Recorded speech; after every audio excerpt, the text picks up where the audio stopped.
मैं उस वक़्त खाली निगाहों के सामने का मंज़र देख रही थी, पर मेरी आँखें तो कुछ देख ही नहीं पा रही थी।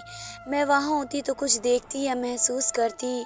ढलते साए के साथ मैं खड़ी की खड़ी रही थी। सामने का मंज़र मेरी आँखों में समा नहीं रहा था। मेरे दिमाग में पिछली बातें घूम रही थीं। मेरा वजूद वहाँ पर होकर भी नहीं था, क्योंकि मेरे दिमाग में कुछ यादें घूम रही थीं। ये आज की बात नहीं थी, बल्कि 1 साल और कुछ महीनों की बात थी। मैंने जवानी की दहलीज पर कदम रखा था, लेकिन मैं एक बेपरवाह सी लड़की थी। वादियों में घूमना और बच्चों के साथ खेलना मेरा पसंदीदा शौक था। मैं घर में पानी होते हुए भी जानबूझकर पहाड़ों से पानी लाती थी। मैं एक यतीम लड़की थी, मेरे माँ-बाप बचपन में ही मर गए थे। मेरे चाचा ने मुझे पाला था। मेरे नाज़ नखरे वे बहुत ही अच्छे से उठाते थे। उनकी भी कोई औलाद नहीं थी, बल्कि वह अकेले रहते थे, क्योंकि उनकी शादी के 5 साल बाद उनकी बीवी मर गई थी। इसलिए वे मुझसे काफ़ी प्यार करते थे। मुझे किसी बात पर रोक-टोक ना करते थे। मेरे चाचा की एक दुकान थी जहाँ वे काम करते थे। मेरे चाचा इतने अमीर नहीं थे, बल्कि एक नॉर्मल सी ज़िंदगी गुज़ार रहे थे, पर मेरी तमाम ख्वाहिशें पूरी करते थे। जैसे ही सुबह सवेरे मेरे चाचा दुकान के लिए जाते, मैं घर का काम करते ही अपनी सहेलियों के साथ बाहर खेलने चली जाती। दोपहर को मेरे चाचा की दुकान पर काम करने वाला लड़का घर आता था। वे मेरे चाचा के लिए खाना लेने आता था, पर वे मुझे रोज़ एक लिफ़ाफ़ा दे जाता। मैं चाहकर भी वे लिफ़ाफ़ा खोल नहीं पाती थी, क्योंकि वे लड़का मुझे लिफ़ाफ़ा पकड़ाते बस यही कहता कि इस लिफ़ाफ़े को 15 तारीख में खोलना, और मैं उलझन में उस लिफ़ाफ़े को वैसे ही अलमारी में रख देती थी। कुछ दिनों तक तो यूं ही होता रहा, बल्कि वे लड़का आता और खाना ले जाता। एक लिफ़ाफ़ा पकड़ा जाता। पहले तो मैंने सोचा कि मैं अपने चाचा से पूछ लूं कि उस लिफ़ाफ़े में क्या है, लेकिन फिर मैंने सोचा कि क्या पता कोई ऐसी बात हो जो चाचा को नागवार गुजरे। वे लड़का आज तक मुझे निगाहें उठाकर भी नहीं देखता था, इसलिए इतना तो मैं जान गई थी कि वे मेरा नुकसान नहीं करेगा। मेरे चाचा आते हुए मेरे लिए गन्ने का जूस लाते थे। मुझे गन्ने का जूस बहुत अच्छा लगता था और मैं वे बहुत ही शौक से पीती थी, लेकिन गन्ने का जूस पीते ही मुझे नींद आ जाती और मैं सो जाया करती थी। सुबह जब आँख खुलती तो मुझे महसूस होता जैसे मेरे साथ कुछ गलत हो रहा है, क्योंकि मेरा वजूद बिल्कुल ही सुन्न हो जाता था। पर यही समझती कि सारा दिन की थकावट की वजह से रात को नींद आ जाती होगी। एक रोज़ मेरे चाचा घर नहीं थे, वो किसी ज़रूरी काम से कहीं गए हुए थे। उनकी गैर मौजूदगी की वजह से मैंने दरवाज़ा अच्छे से लॉक किया हुआ था। दोपहर के तकरीबन 3 बजे दरवाज़ा बजने की आवाज़ आई। उस वक्त तो चाचा भी नहीं हो सकते थे। मेरे दिमाग में घंटी बजने लगी कि वे लड़का भी तो इस रोज़ इसी वक्त घर आता है। मैंने झट से दरवाज़ा खोल दिया। मेरी सोच के मुताबिक वही लड़का खड़ा था। उसने गली में इधर-उधर नज़र से देखा और मुझे लिफ़ाफ़ा पकड़ा दिया। मैंने भी मौका देखते हुए उससे पूछ लिया कि तुम इस लिफ़ाफ़े में क्या लाते हो, और बताते भी नहीं हो और मुझे खोलने तक नहीं देते हो। आखिर तुम ऐसा कौन-सा राज़ इसमें दफ़न किए मुझे पकड़ा देते हो? उस लड़के ने परेशानी से गली में देखा कि कोई देख न ले। लड़का घबराहट के मारे पसीने से भीग रहा था। मैंने दोबारा से अकड़े लहजे में उससे पूछा कि आखिर तुम क्यों नहीं बताते हो? उस लड़के ने जल्दी से मुंह पर उंगली रखकर मुझे खामोश हो जाने का इशारा किया। मुझे बहुत ही अजीब सा महसूस हो रहा था, लेकिन खामोश रही। ये मेरा वहम था शायद, लेकिन मैंने माथे पर सवालिये की लकीर लिया उसे देखा। उस लड़के ने कहा कि तुम अभी सब्र रखो, कुछ बातें वक्त पर पता चले तो अच्छा होता है। अगर राज पहले ही खोल दिया जाए तो अच्छा नहीं लगता। उसने कहा कि तुम इस लिफाफे को 15 तारीख को ही खोलना। अगर उससे पहले खोला तो हो सकता है कि तुम्हारा अंजाम बुरा हो। मुझे उस लड़के से पहली बार खौफ महसूस हो रहा था। मैं दरवाजे से हट गई। वे लड़का अब जा चुका था।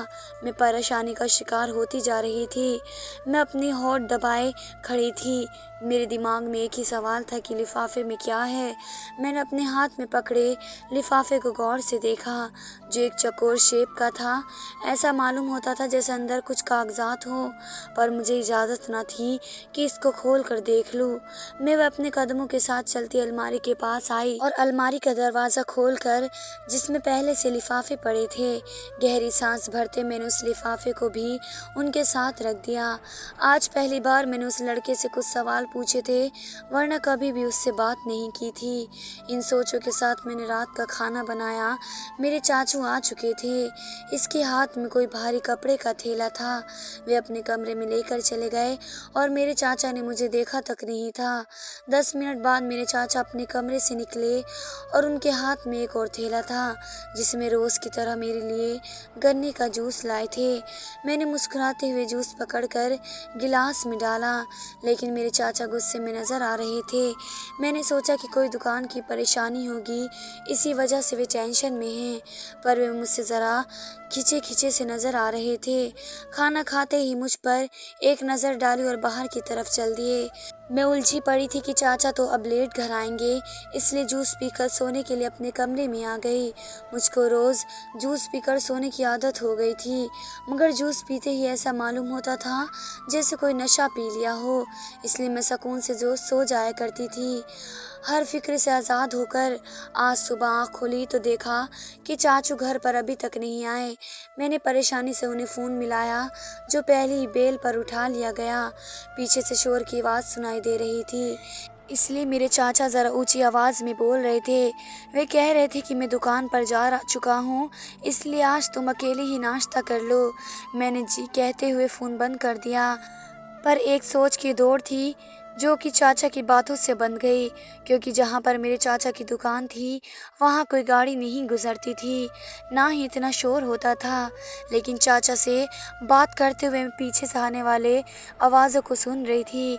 मैंने सोचते हुए नाश्ता बनाया और फिर टेबल पर बैठकर नाश्ता करने लगी।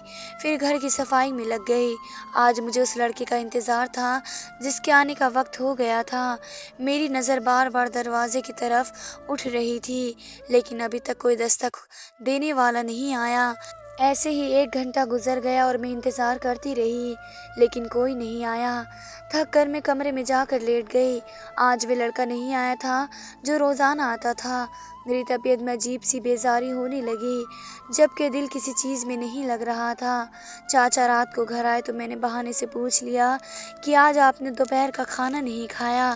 मेरी बात पर वे ज़ोर से बोले। मैंने बेताबी से पूछा कि क्या हुआ, आप अब दोपहर का खाना नहीं खाया करेंगे?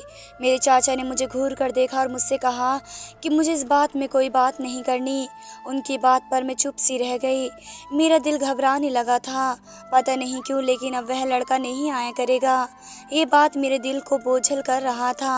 अपने अंदर की जंग से लड़ते मैंने अपने कदम अपने कमरे की तरफ बढ़ाने चाहे, पर मेरे चाचा की पीछे से आती आवाज़ पर मैं ठिठक कर रह गई। मेरे चाचा नसीहत कर रहे थे कि गैर मर्द पर भरोसा नहीं करते, वो रुसवाई के सिवा कुछ नहीं देते। मैं खड़ी की खड़ी रह गई थी। मतलब किसी ने उसे लड़के के आने की खबर चाचा को दे दी थी।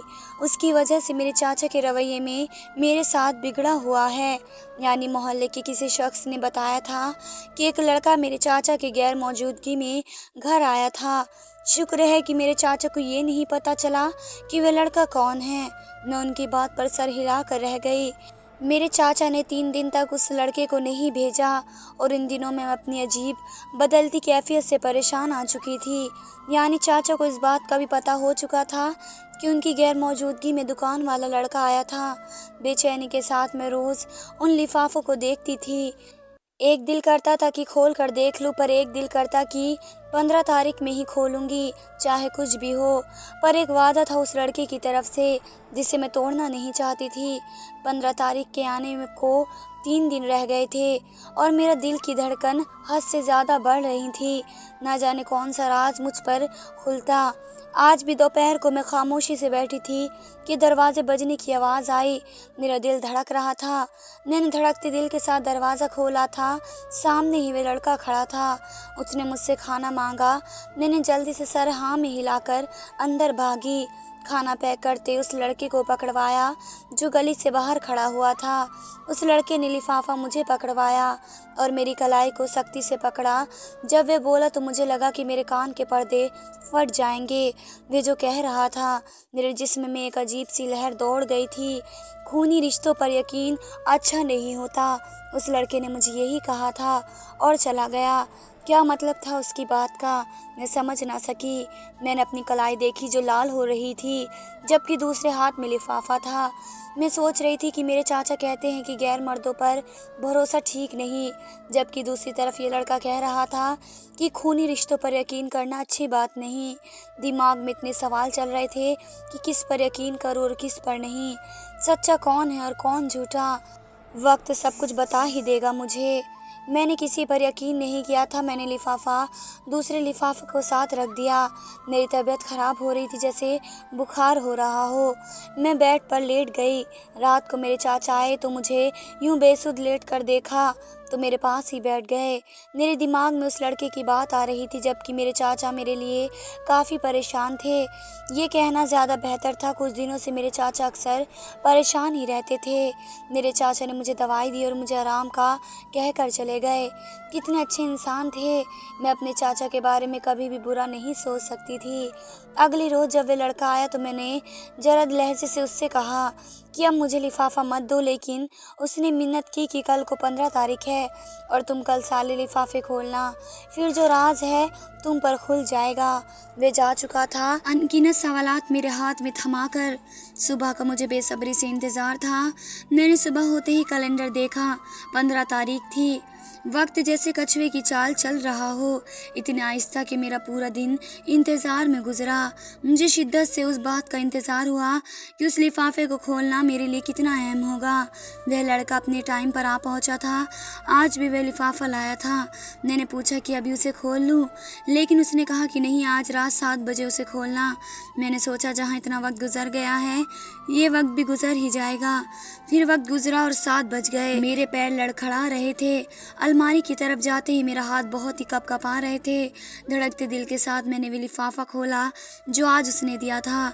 मेरे दिल से अचानक ही दुआ निकली थी कि कोई ऐसी हकीकत ना हो जिस पर मुझे कुछ खोना पड़े, पर हर दुआ थोड़ी कबूल होती है। और फिर एक ऐसी हकीकत खुलने पर मेरी आंखें खुली की खुली रह गई। उस लिफाफे में मौजूद खत को जैसे जैसे पढ़ रही थी, मेरा वजूद बेजान होता रहा। मैंने कैफियत के साथ बाकी तमाम लिफाफे भी खोले, जिसमें कोई खत तो ना था पर उसमें पैसे थे। मैं मुंह पर हाथ रख के खौफ से परेशान हो रही थी। दरवाजे को एक नज़र देखा और अपने चंद सामान समेट लिया। कुछ ही देर बाद दरवाज़ा बजा और मैं अपना सामान पकड़े और चादर लपेट कर बाहर निकल गई। वही लड़का बाहर खड़ा मेरा इंतज़ार कर रहा था। मैं जल्दी से उस तक पहुंची। वह लड़का मेरा सामान पकड़े वहाँ से मेरे साथ निकल गया। रात के उस पहर मैं अपने चाचा के घर से भाग गई थी। जब मेरे चाचा घर आए तो गुस्से से लाल हो गए। मुझे घर पर न देखकर उसने एड़ी चोटी का जोर लगाया था, पर वे मुझ तक ना पहुंच सके। मैंने उस लड़के के साथ भागकर कोई गलती नहीं की थी। उस लड़के ने मुझे बचाया था और मुझसे निकाह कर लिया था। मैंने वे शहर हमेशा के लिए छोड़ दिया और अपने पति के साथ आ गई। यहाँ पर आते ही एक घर ले लिया। उस लड़के ने मुझसे शादी कर ली थी और आज वे मेरा पति था। बगैर किसी बात के वे लड़का मेरा पति ठहरा था। रिश्तों पर से एतबार उठ चुका था। मेरा चाचा मुझे मारना चाहते थे क्योंकि मेरे दादा जान सारी प्रॉपर्टी को मेरे पापा के नाम करके गए थे और मेरे पापा ने मरने से पहले वे जगह मेरे नाम कर दी थी। मेरे चाचा मुझे तंग आ गए थे। अब मैं मर जाती तो सारी ज़मीन जायदाद उनके हक में होती। अगर मेरे चाचा मुझे खुद कह देते तो मैं बगैर कुछ कहे उनके नाम सब कुछ कर देती, पर उन्होंने साजिश की मेरे खिलाफ। उस लड़के ने सारी हकीकत को खत पर लिखा था कि मेरे चाचा रोज़ मुझे जूस में जहर मिला कर देते थे और जिससे इंसान आहिस्ता आहिस्ता मौत के मुंह में चला जाता है। उस जहर से इंसान अचानक और फौरन नहीं मरता बल्कि तड़प तड़प कर मर जाता है। ये सब बातें उस लड़के को पता थी क्योंकि वे दुकान पर अपने दोस्त को बताते थे और वह लड़का सुन लेता था। उसने इंसानियत की खातिर मेरी मदद की। वह लड़का रोज़ लिफाफे में मेरे चाचा के पैसे चुरा कर रख देता ताकि ये काम आ सके और आखिरी दिन उसने पैसों के साथ खत भी रखा था जिसमें उसने कहा था कि मैं उसके साथ भाग चलूं और मुझे यही बेहतर लगा। मेरे चाचा मेरी जान के के दुश्मन थे, इसलिए उनके साथ रहने से बेहतर था कि मैं उस लड़के पर भरोसा कर लेती। वह लड़का बाकी मेरे लिए अच्छा साबित हुआ। शादी के बाद हम खुशहाल ज़िंदगी बसर कर रहे थे। अपने चाचा को कभी कभार भी याद कर लेती थी, लेकिन मैं उनसे दोबारा मोहब्बत न कर पाई। मेरे वहाँ से आ जाने के बाद मेरे चाचा ने गली गली मुझे ढूंढा। वे जान चुके थे कि मैं उनकी दुकान पर काम करने वाले लड़के के साथ भाग आई हूँ। इस वजह से उसने बहुत कोशिश की दोनों को ढूंढने के लिए, पर वे ना ढूंढ सके। मैंने उस लड़के का बहुत शुक्रिया अदा किया जिसने मुझे एक अज़ाब से निकाला था।